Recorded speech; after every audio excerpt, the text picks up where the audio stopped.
ఒక ఊరిలో అయోధ్య రామయ్య గారు వారి కుటుంబం ఎంతో అన్యోన్యంగా జీవిస్తూ ఉండేవారు. కొన్ని సంవత్సరాల తర్వాత అయోధ్య రామయ్య గారి భార్య చనిపోతుంది. అప్పటికే వారికి ఒక కుమారుడు ఉంటాడు.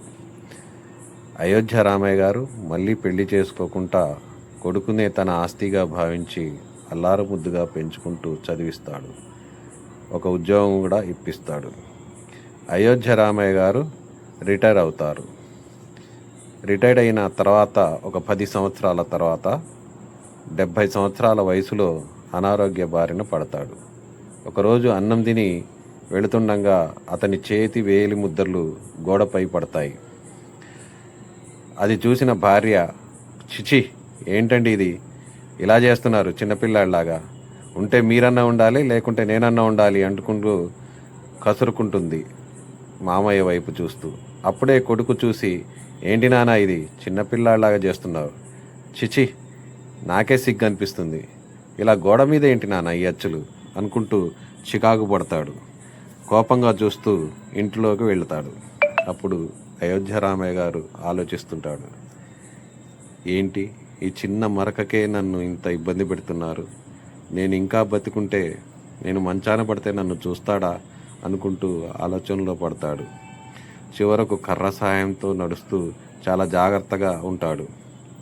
కానీ కొన్ని రోజుల తర్వాత ఆలోచిస్తూ మరి ఆయన కాలం చేస్తాడు. కొడుకు కూర్చొని ఆలోచిస్తుంటే పిల్లలు ఊరికొచ్చి నాన్న అంటూ కౌలించుకుంటారు. నాన్న కూడా ఆ పిల్లలను ఎంతో ఆప్యాయతగా దగ్గరకు తీసుకొని అప్పుడు ఆలోచనలో పడతాడు. నాన్న, చిన్నప్పుడు నన్ను ఎంతో అల్లారుముద్దుగా పెంచావు, కానీ నేను నీకు ద్రోహం చేశాను. నా పిల్లలు కూడా రేపు నన్ను ఇలాగే ఇబ్బంది పెడతారా అనుకుంటూ ఆలోచిస్తాడు. కొన్ని రోజులకు ఇంటికి పెయింట్ వేయవలసి వస్తుంది. ఆ పెయింటర్తో చెప్తాడు, ఈ అచ్చుల వరకు అలా వదిలిపెట్టండి, గోడకు రంగులు వేయొద్దు అనుకుంటూ ఆ పెయింటర్కి చెప్తాడు. ఇవి నాన్న చేతి ముద్రలు కావు, అవి నా తీపి జ్ఞాపకాలు. నాన్న చేతి ముద్రలు ఎప్పుడూ నన్ను వెక్కిరిస్తూ ఉండాలి. నేను చేసిన తప్పు నాకు తెలియాలి. ఇంకెప్పుడు ఈ తప్పు చేయను నాన్న, నన్ను క్షమించు ప్లీజ్ అంటూ వేడుకుంటాను.